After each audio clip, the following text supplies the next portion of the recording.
unicorns, practiced at recognizing emergent patterns of what is necessary and sufficient to achieve desired outcomes, making orchestrated sense out of complexity, and assuring services are fit for the purpose and fit for use. And his topic today is 1,000 unicorns, so he is going to surprise us with what that means. So let's welcome Dr. Christopher Carter.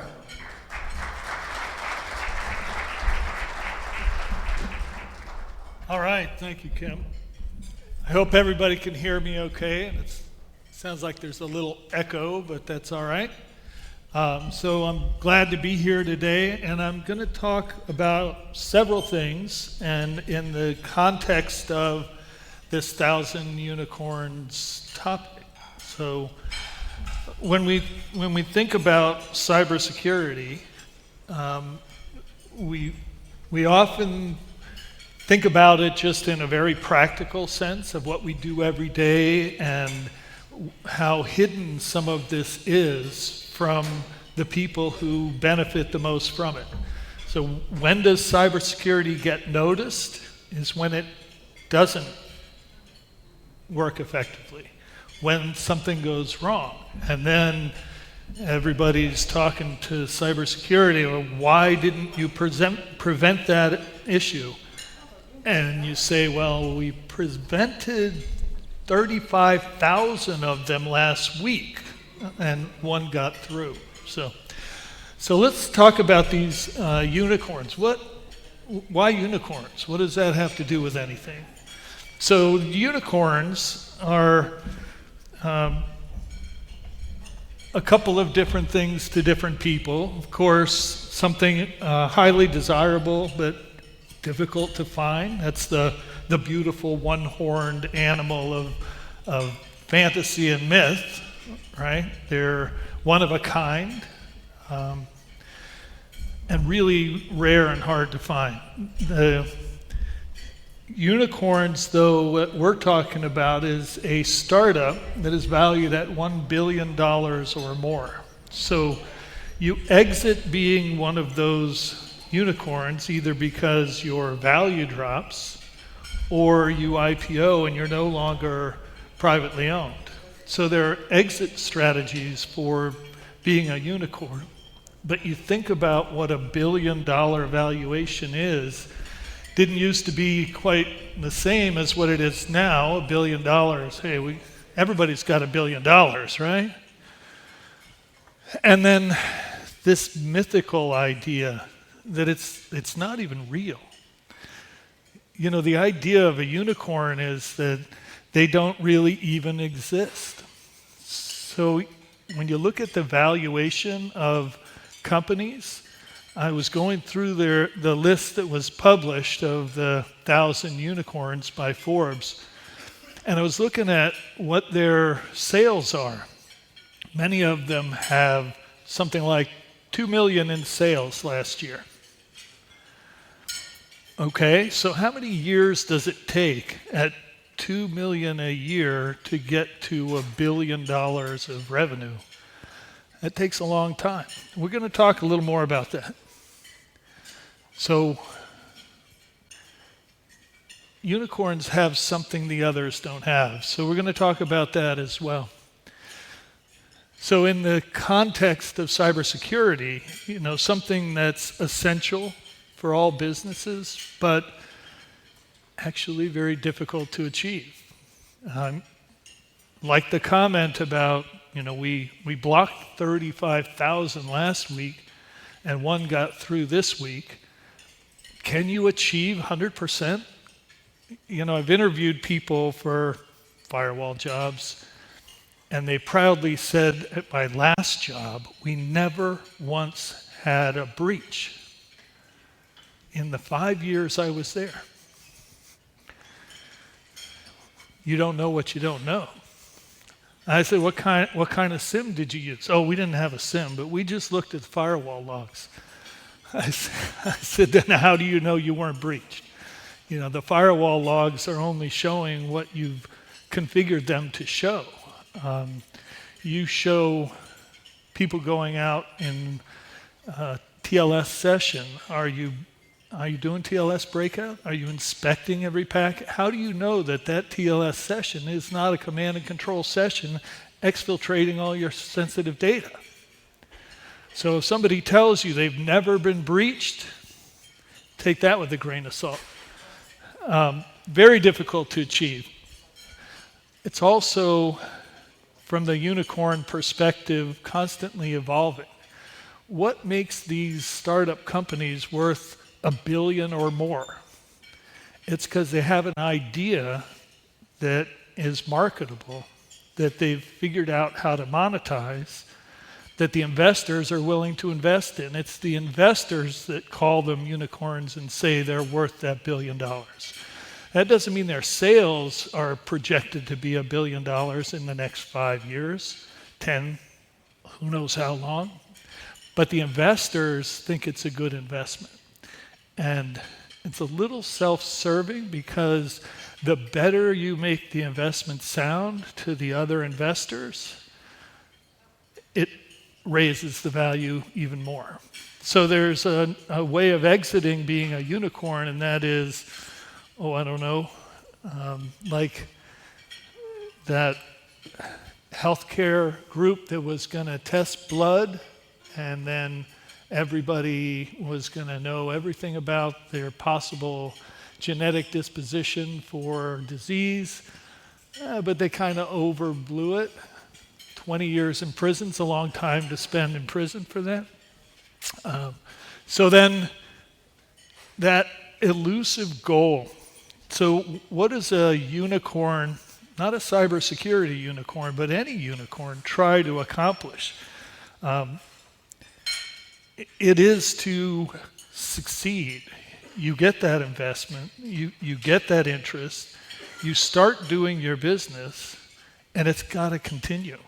That $1 billion valuation drops real fast if you can't succeed. And so from a cybersecurity perspective, and we'll talk about the cybersecurity unicorns,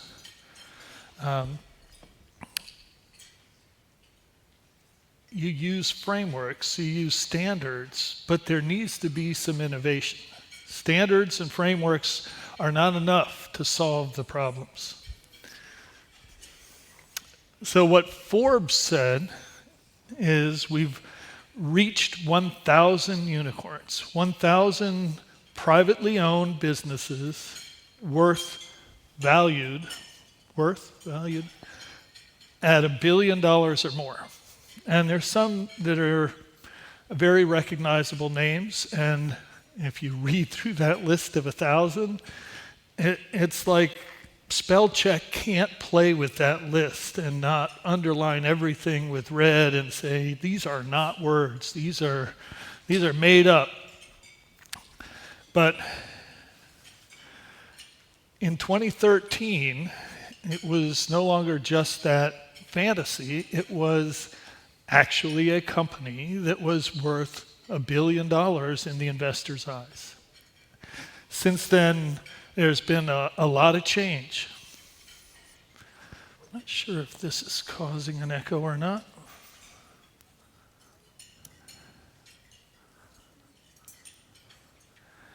Maybe that's better. Maybe not. So what they've been tracking, though, is showing that COVID and the things that have changed the world in the last 3 years really gave huge opportunity for a lot of these startup companies. We're going to talk a little bit about what kinds of companies they were, but there's a very rapid change. And so in the 2021, what they're calling the boom, which businesses across the globe had problems in 2021. Things like restaurants that had to start doing carry-out food that they never did carry-out food before. They couldn't have people come in and sit down in their restaurants. And so changing business models for that, changing other kinds of delivery instead of retail stores. There's a lot of things that happened. And the 3 biggest industries for unicorns is finance and insurance, technology and telecommunications, and transportation and logic. So you see, this is not about cybersecurity being such a great place to innovate and make money. This is about other kinds of businesses and the needs that those businesses have in order to be successful. So I decided I'd ask OpenAI or ChatGPT, what should I say at a conference like this? What kind of speech should I give? And so, two seemingly unrelated topics, unicorns and cybersecurity. When I went through this and looked at what it said, the focus was that every one of these unicorns that has huge investments in them, making them viable, and equity being held by some of these equity firms, are going to need cybersecurity. Some of these firms are cybersecurity firms, but mostly they're not. They were in these other areas that were innovations to respond to what the world needs, what the businesses need. Got some interesting next 25 projected unicorn descriptions are, but when it gets down to what ChatGPT said, it said any company needs to create a comprehensive cybersecurity policy. Every company needs to create a culture of cybersecurity awareness. We've talked earlier about how people work around the cybersecurity that we put in place.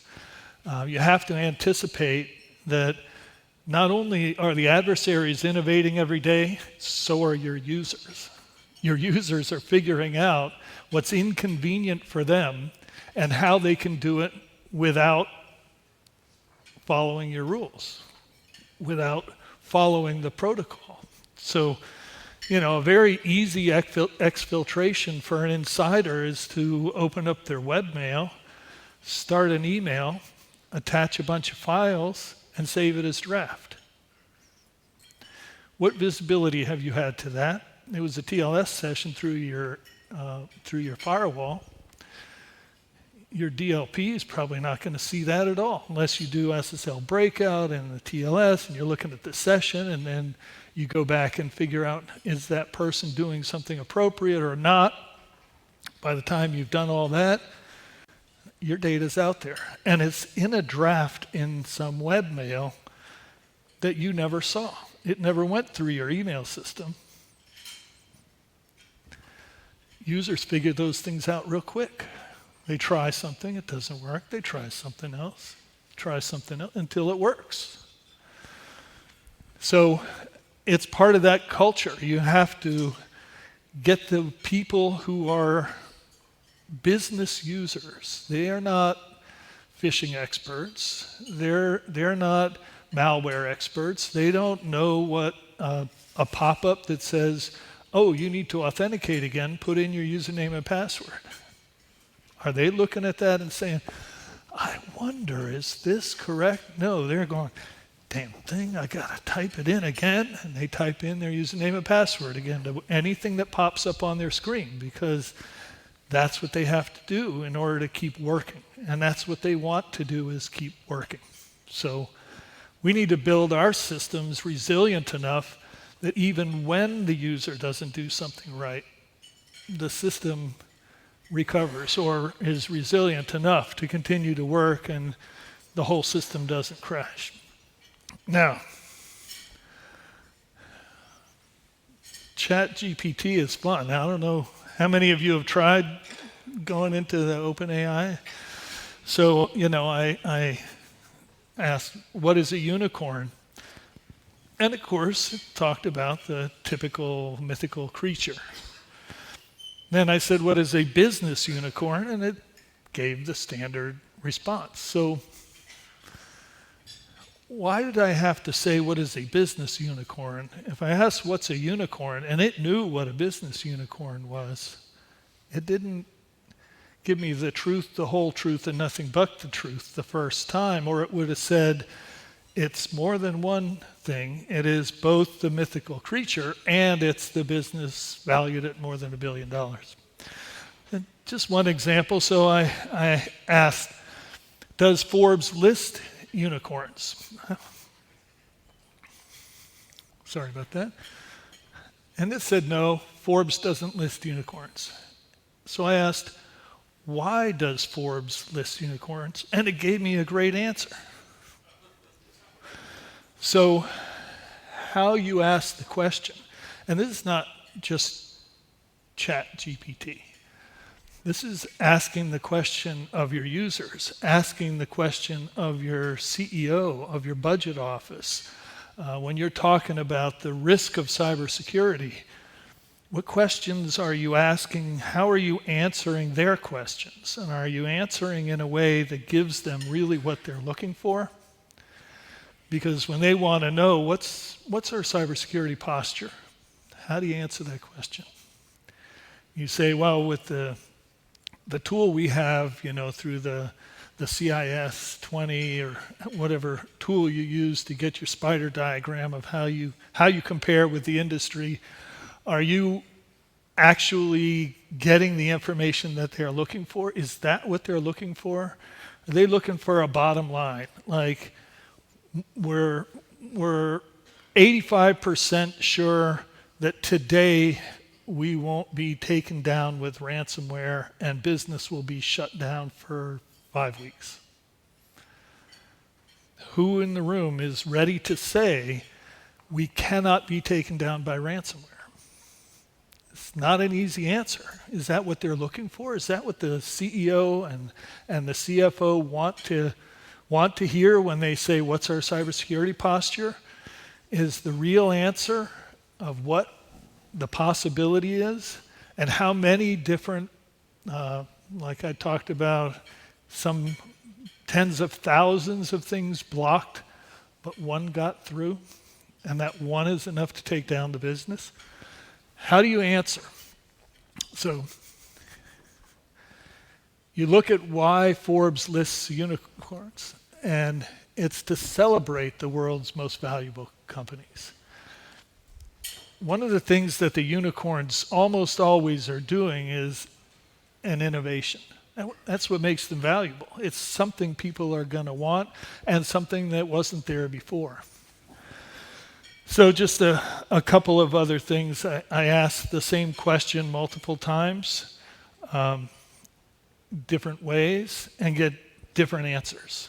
So this is just an example of when I asked about cybersecurity unicorns, I got 10 answers. I asked again a little bit differently. I got 10 answers. So I thought, is there more than that? So I asked this question. I asked, list the states with exactly 4 letters in their names. And I thought, you know what? This artificial intelligence is creative. It truncated any name that was longer that it wanted to put in. But it didn't do that for all 50 states. So, sometimes we do write states in 4 letters, more typically 2. But I particularly like the second to last one. The third one. Because it's also the second to last one. But it's distinct because it has 3 letters. And it is a 4-letter state. So we'll talk a little bit more about artificial intelligence. And when you all look at the list, very quickly, just glancing at the list, you're like, that one's right, that one's right, that one's wrong, that one's wrong, that one's wrong, that's wrong, that's right, that's wrong, wrong, wrong. Immediately, you can tell which ones are right and which are wrong. In fact, it makes you laugh when you see the ones that are wrong. So I asked this question of ChatGPT. I wish I had screenshotted that one 2 weeks ago, and it got it almost right, except it added Maine, M-A-I-N-E, not 4 letters. So what it learned is to show no more than 4 letters. It didn't figure out how to show the ones with only 4 letters. Not here to bash it. What I'm here to talk about is it has to learn. And this is a learning platform, and it is still learning, and it gets trained. So I had a lot of fun with it. I kept asking. So my father was a nuclear physicist on the Manhattan Project. And I was actually born in Los Alamos. Some who know me know I often wear bolo ties because it's a tribute to the state I was born in, New Mexico. But as a nuclear physicist, our dinner table conversation often went to subatomic particles. That's what we talked about at dinner. We had this interesting set of roles at our dinner table. I'm one of 11 children, so put 4 of these tables together. That was our dinner table every night, and we had roles that we had to fulfill. So there was the one who sat next to the baby, had to feed the baby and make sure some of the food got in the baby, not just on the baby. There was the one who had to run to the kitchen to get somebody's missing a fork or a spoon or something, or we ran out of salad dressing. So it's the gopher for the kitchen. In our dining room, many were around the back side and it was hard to get out, so not many assignments there. But the one I liked the best was fact checker. So in that seat, if an argument came up and it was boiled down to some facts, somebody would say, oh, no. K2 is the tallest mountain. Oh, no. Everest is the tallest mountain. Somebody had to resolve this at the dinner table because we always wanted to check our facts. And so I liked being in the encyclopedia gopher seat. And I would go and I got to choose World Book or Britannica and come back with the articles, the proof, the references of what the known facts were. Known facts like the earth is flat, right? How old is your encyclopedia? What do you look back to and say that is the reliable source? In our dinner time, it was the World Book and the Britannica. Often, Britannica went into a lot more detail of why the fact was a fact, and the World Book tended to gloss over it and show a nice picture. And so, resolving that factual question was always there, always checking our assumptions, always, do we have the evidence to show that what we're saying is true? Hang on to that thought for a minute. There are no particles smaller than protons. Are electrons, quarks, and photons smaller than protons? Why, yes, they are. They're all smaller than protons. Okay, so you ask it one way, are there any smaller than protons? You ask it another way, of course there are. Protons are made up of particles. So which part of the truth is the truth? Is it the truth, the whole truth, and nothing but the truth? Is it what we know because we were trained to know something? Is it a statement we've heard that we're repeating? Do we check our assumptions? How much do we need to check our assumptions? How much do we need to train our AI for the unexpected, the question it didn't expect? So the concept of the 1,000 unicorns, how does a company start with an idea and become worth $1 billion? I mean, we talk about, the greatest thing since sliced bread.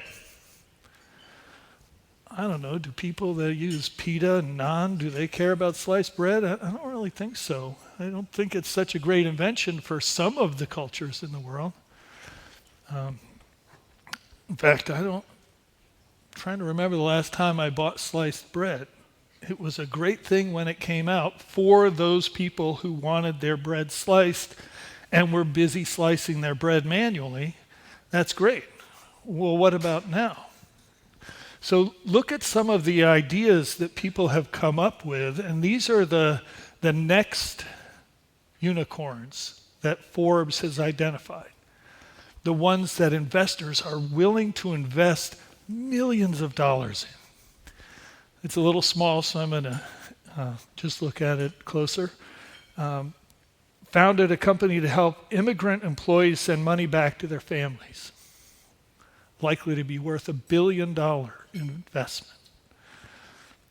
Make it easier to read and write information onto blockchains. Work with fintechs to help develop and build out their consumer-facing financial tools. So are these like earth-shattering, revolutionary ideas that are going to completely change the world? Maybe. There are 50 million dog-owning households that might be curious about their pet's DNA. Probably there are a lot that are curious. So they sell a DNA kit for about $200 so you can look at the DNA trace of their pets. The first one that does it, it's not going to be much information. The second, the third, maybe after a couple 100,000, you're starting to get enough in that dog DNA database to be able to say, wow, you know what? My dog's got a cousin in Boise, Idaho. This is great, man. And it's probably not going to live to be more than about 16 years old. Okay? A tool that plugs into a company's service software for faster and more accurate resolutions. So ServiceNow kinds of products. And a tool that plugs into that would be, what, a knowledge base? I know that in my organization, we're building a knowledge base all the time for a very practical reason, and that is our resolvers are the engineers who are supposed to be working on the next project.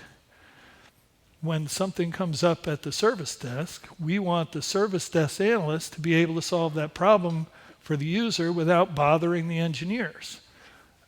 But the engineers keep getting these escalated tickets. If the engineer just captures what they did to resolve it last time and puts it in the knowledge base, they don't need to get the escalated ticket next time. It's just enabling the first line of defense. So, great idea. Is that one worth $1 billion? I think we already are doing a lot of that. So a matching tool for patients and therapists. This one was based on the fact that therapists in New York City to start with didn't take insurance.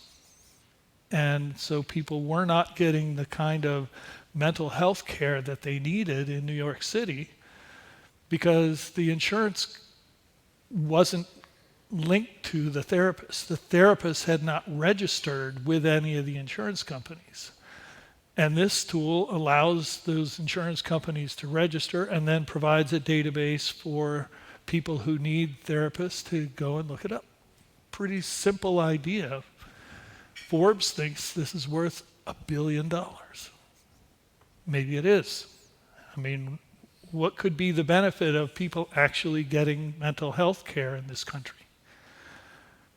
I don't know, just watch the news. You'll see what happens when people don't get things taken care of. A digital assembly line for forms behind the scenes to automate business users, customers, menial business processes. Automation, right? Is anybody not doing some automation, some RPA project to automate something, simplify something, move it forward? Well, it's $1 billion idea. So flipping the traditional hiring on its head, where employers, in this case hospitals, apply to nurses. So flipping something on its head is a pretty good recipe for innovation, of saying, well, why do we do it this way? What if we just looked at it the other way? An idea that I put forward in 2010, I think it was the way that you use Citrix for remote access. What if we use Citrix for internet access, where what you're doing is running a terminal services session in your Citrix environment in your DMZ, and that's what was going out to the internet. And that you could acquiesce and refresh if any compromise occurred. Your inside devices were never touched because they weren't actually on the internet. They were remote controlling a session to the internet, just like your remote access using Citrix is not actually inside your network. The Citrix is in your network, but that bring your own device that's on the Citrix platform can't do a command and control with the inside because it's not a true throughput connection. Simple idea, wish I had known at the time. Maybe I would be one of those CEOs that has one of those billion-dollar companies. Workforce management helps employers oversee hourly workers. That's worth $1 billion. How hard it is for an immigrant to access financial services, rent a car, book on Airbnb. Founded a company to make that easier. Building websites more like mobile apps.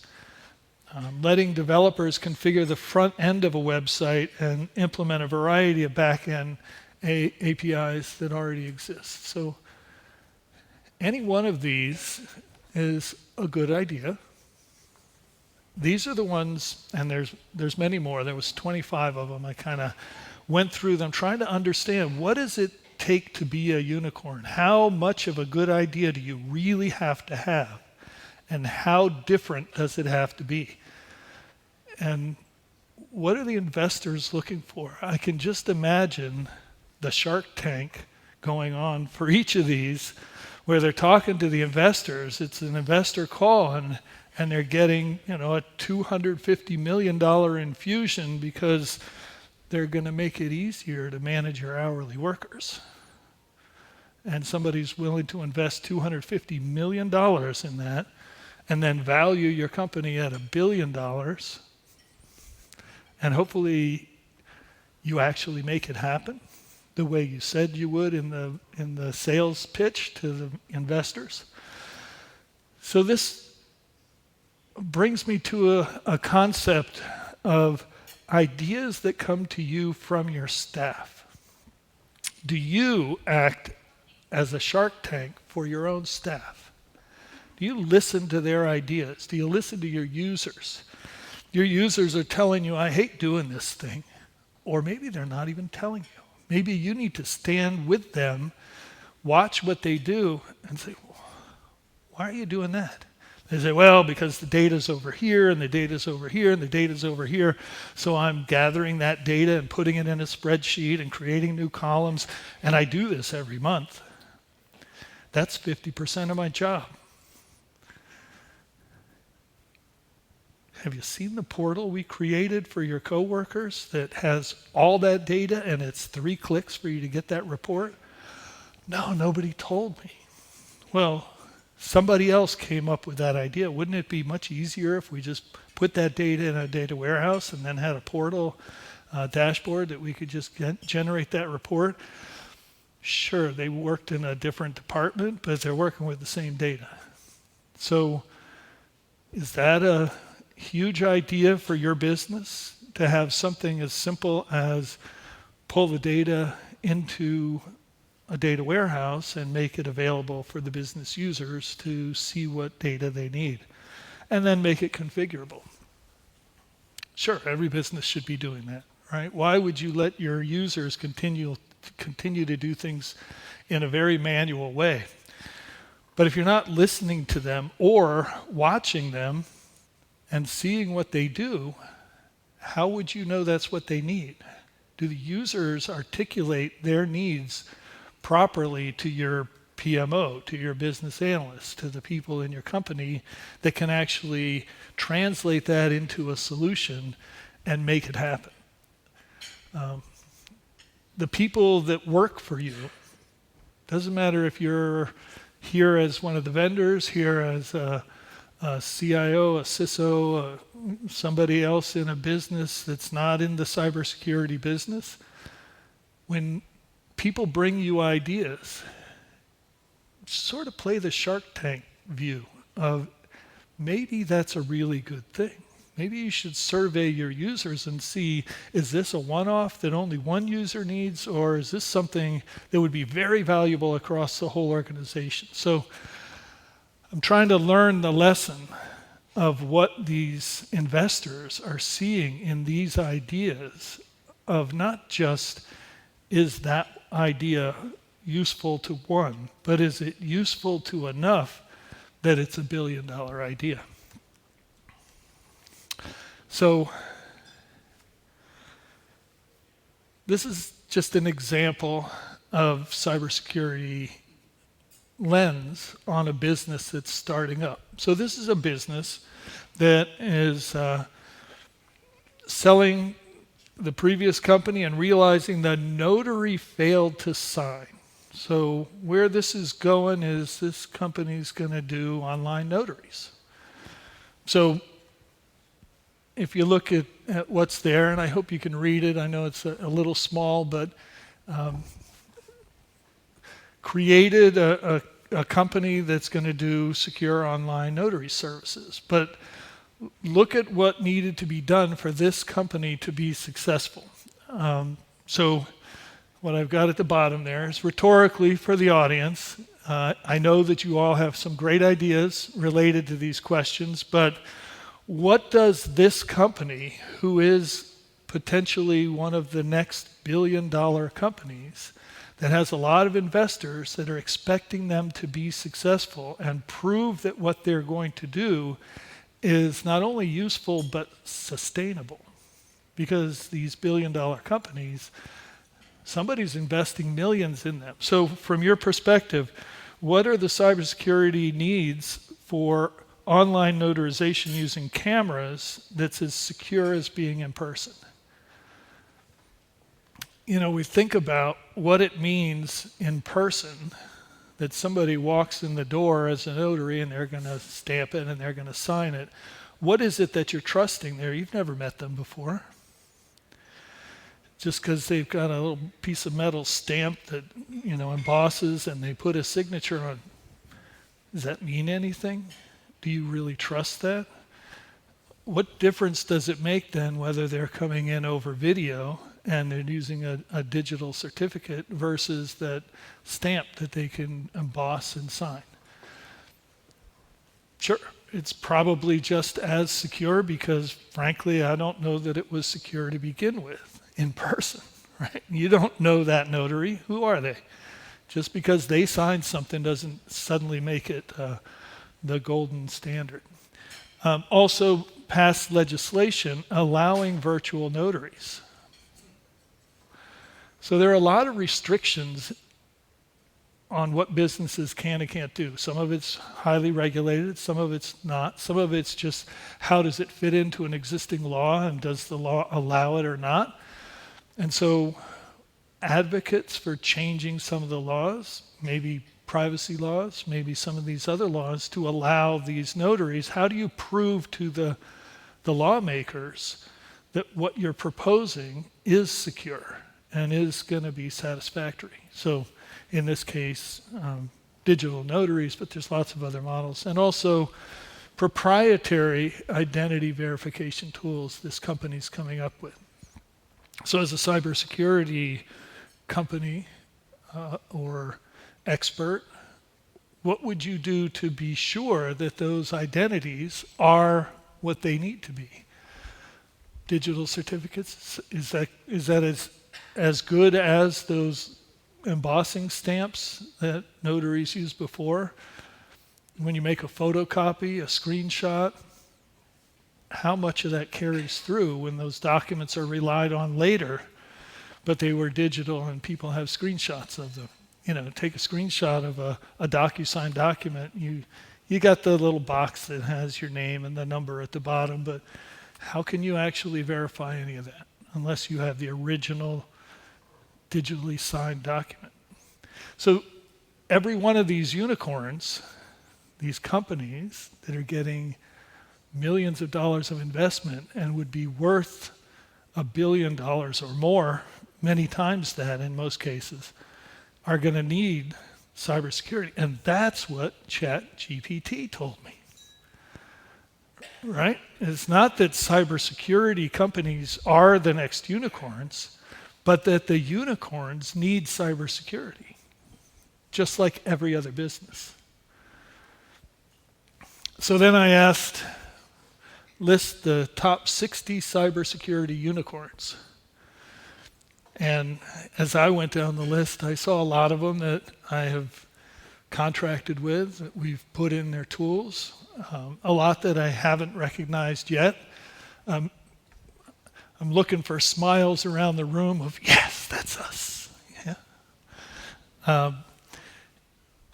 Again, like I said, I had to go through this with spell check and add all of these to my dictionary because really none of them were recognizable by my system, but also most of them not recognizable by me.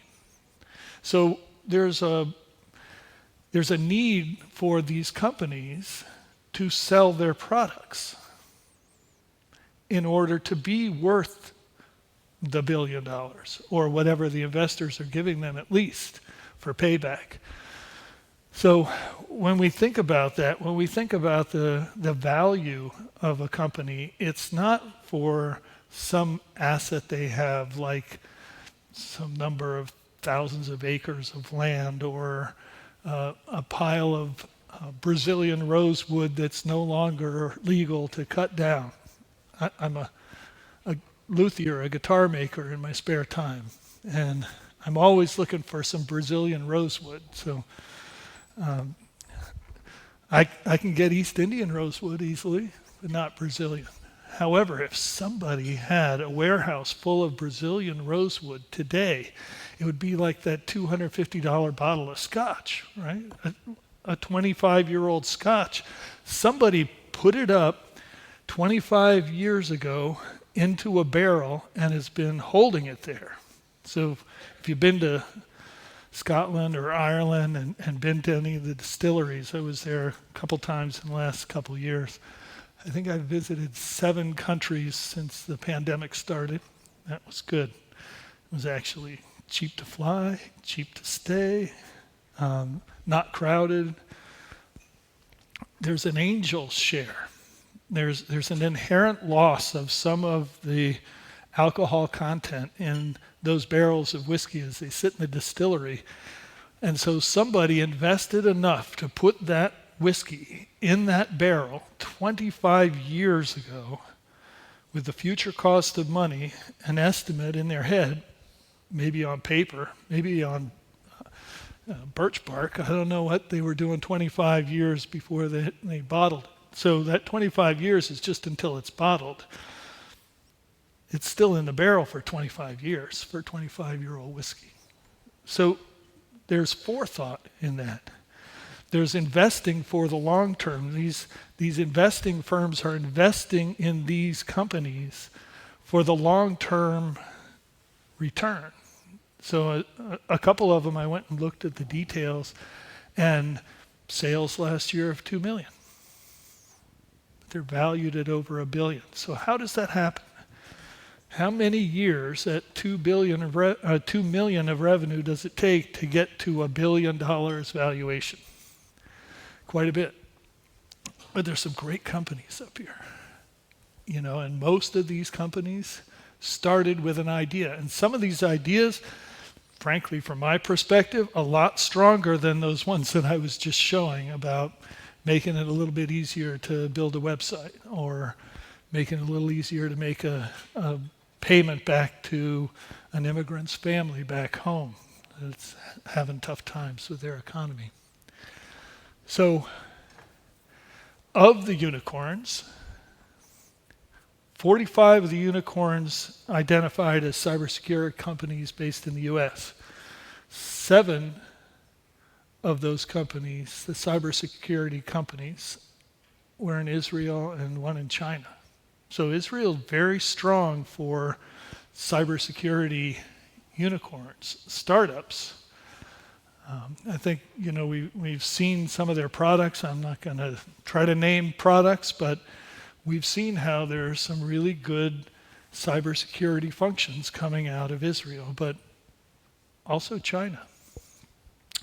And then of the unicorns listed as artificial intelligence, 53 were US artificial intelligence, 19 were from China, and 3 from Israel. So 19, is that the right number? 19 AI companies in China that are valued at over $1 billion. Something to think about. We often think about the adversaries and where they are in the world, and I'm going to get to this point a little bit later.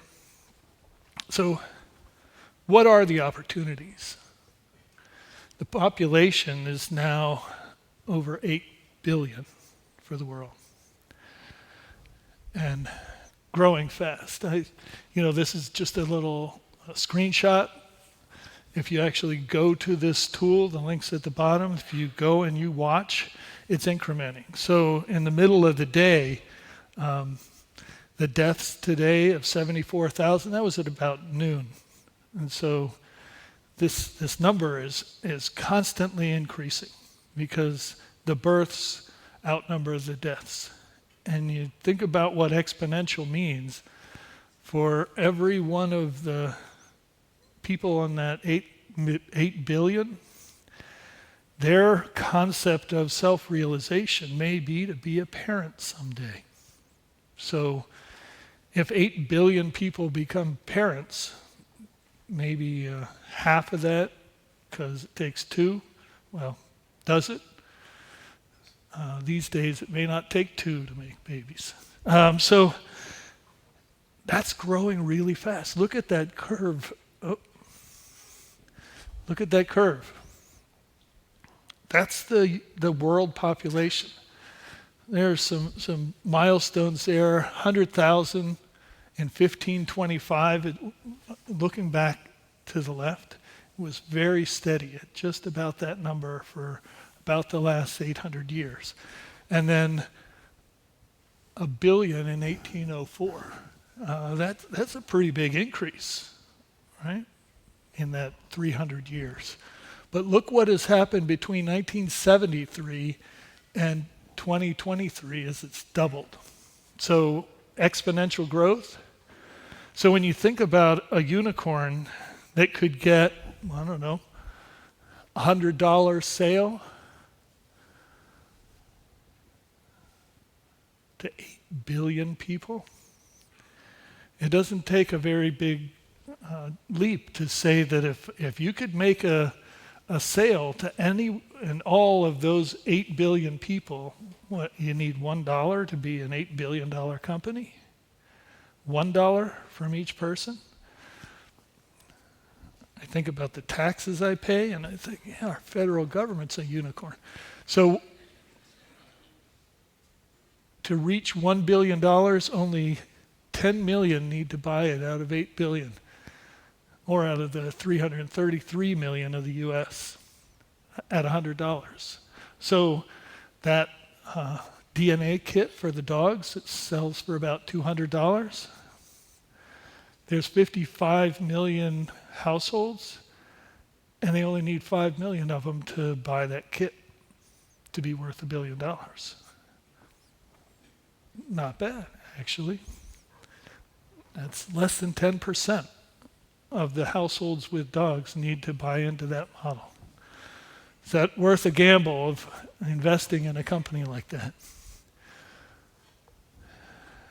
However, when you look at where the population is, so much of that population is in a few countries.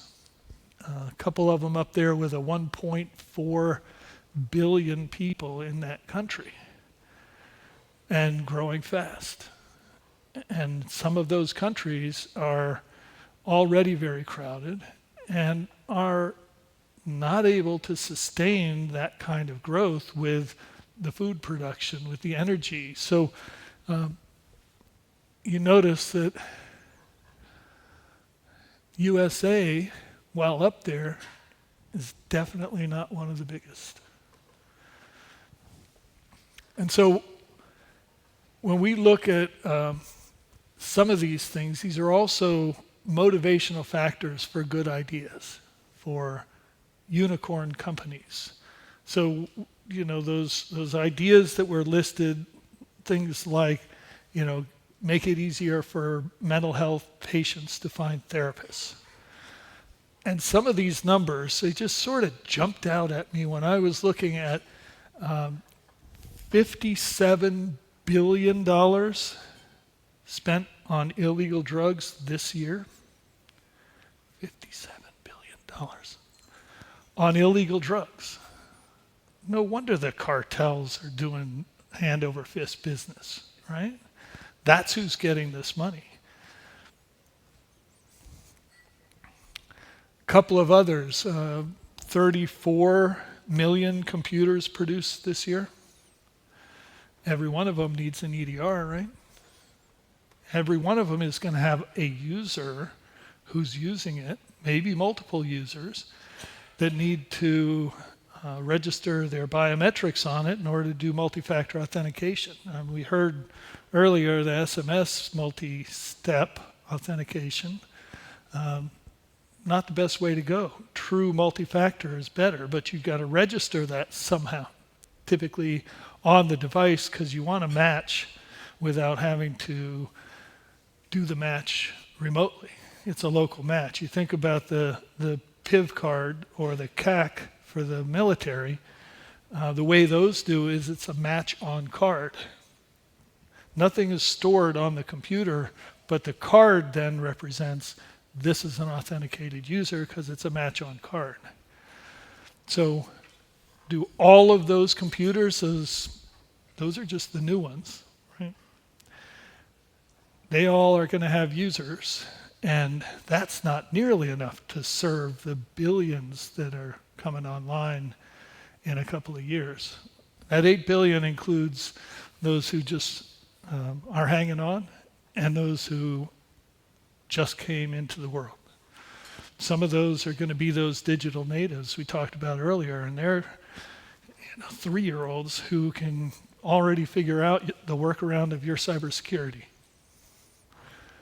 My wife is a Head Start teacher for 3-year-olds in Montgomery County, and they handed out some Chromebooks, figuring the kids are going to like doodle. And she came back in about 45 minutes with these 3-year-olds, and 2 of them already had things in their Amazon shopping cart. Literally, 3-year-olds on the Chromebooks at school. I mean, is it even allowed to go to Amazon? And why would you allow that? Anyway, these kids are working it out before they can even talk. 867 million undernourished people in the world.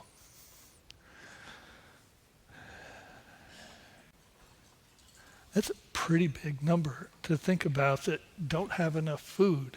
And with the growth chart that shows that 8 billion this year, doubled since 1973, how quickly is it going to double again? And how big is this number going to be? And what could people with good ideas do to help solve that problem? And how about 775 million people with no access to safe drinking water? Being part of a water utility, we call it the essential. If you don't have clean drinking water, what do you do? So if you don't have access to clean drinking water, do you have access to a way of boiling the water that isn't safe? Probably not. So there's a lot of people in this world who don't have glasses of water. We pride ourselves, we've never had a water violation in the water utility in 105 years because you can just get the tap water and drink it. Hopefully it doesn't look like that.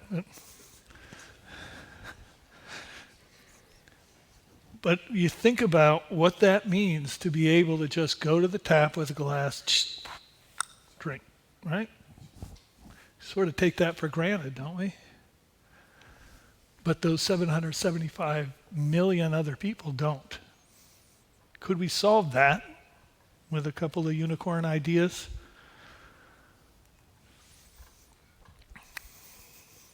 So maybe a little closer to home is the email statistics showing that worldwide email sent and received per day in the billions is this year looking like 347 billion emails sent and received.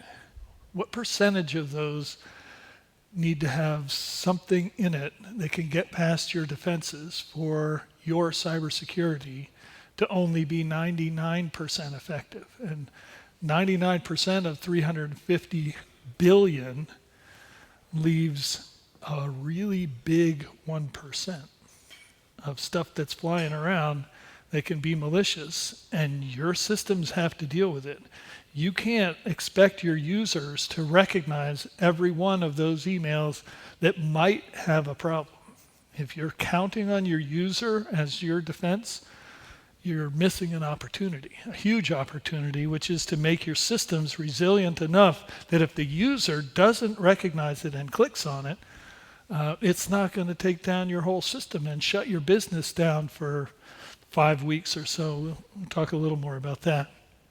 So the anti-spam is pretty good when it fits that profile, but it's still malware either in the email, which is maybe not so difficult to catch. You know, you can tag it and say, hey, this is an external email, but business users that are busy and they just want to get through their day and they have 300 emails in their inbox that are unread and they're just trying to go through them and they're just trying to figure out how do I deal with the workload that I've got today, and they click on one and they click, doesn't seem like much, they move on.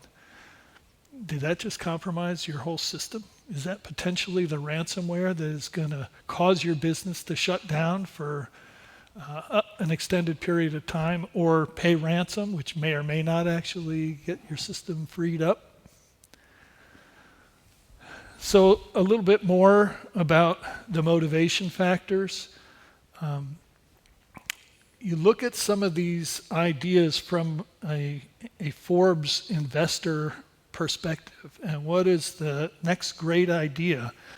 I would say a lot of these, there are great ideas out there, and in many cases, it's the teenagers that are focused on trying to solve these future problems for the world.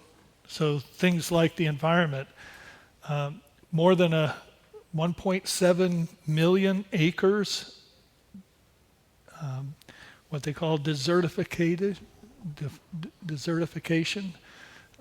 no longer arable, no longer a forest, no longer part of the biosphere that's positive and helpful, but now desert. 1.7 million acres. It's a lot of Earth territory year by year by year that's going to this path. And if we aren't thinking about that future, then somebody better be. And that's what the investors should be looking for, is the ideas that are going to solve some of these problems. So there's also, on the energy side, there's 1,300,000,000 solar energy megawatt hours striking the Earth every day, and only 31 million of those megawatt hours that we use are from renewable sources.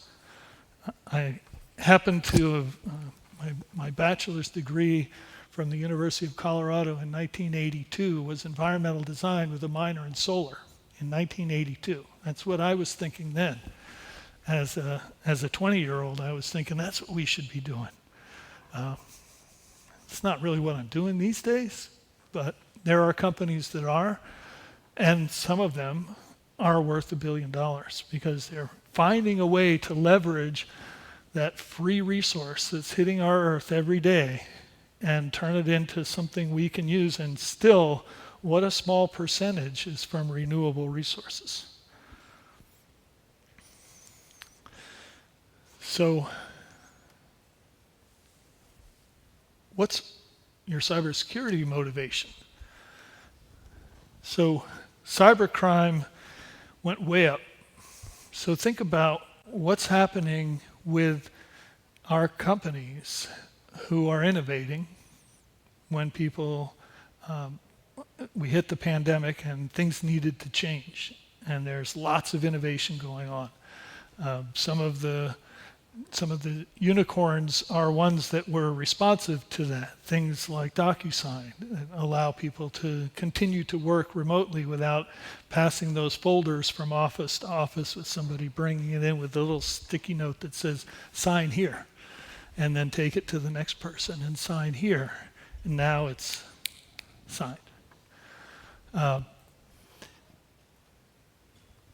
Cybercrime costs, I mean, you can get this kind of data. There's lots of different sources.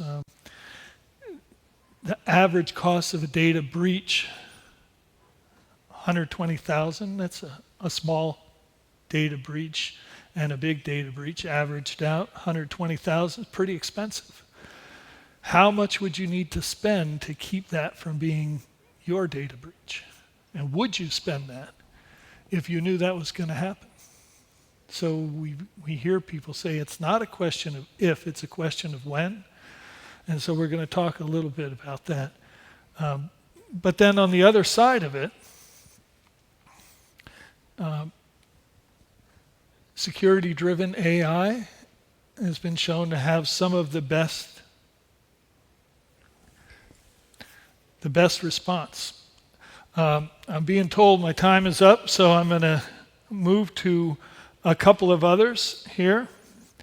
So there are lots of ways that these unicorns can respond, but know that it's happening on the other side as well. We saw malware as a service. They're innovating, and they're moving fast, and they're highly motivated too, because there's a lot of money tied up in that. So only about 5% of the startups, those unicorns, are in cybersecurity, AI, and the tech field.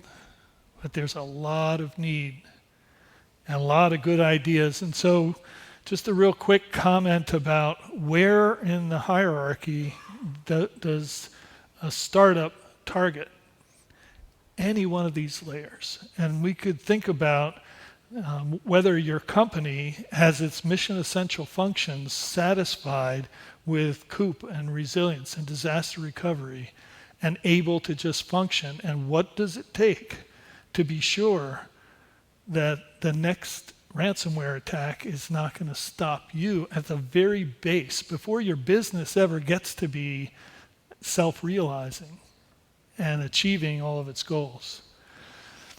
So think about that. Think about how you could act as a shark tank for the good ideas in your own company, from your own people, and take their ideas and think about them from what is the eventual value of that idea, and listen to your users and figure out how that works and how that could help. And also understanding that no one tool is going to solve it for you. You need a comprehensive cybersecurity matrix with all the gaps filled, because that one that gets through because you have a gap, that's on you. And yeah, I'm not quite there with AI yet. Very purposeful AI for a very specific range, that works fine. So thank you very much, and I hope you got a few things to think about. All right. Thank you. Unfortunately, we didn't have any time for Q&A, but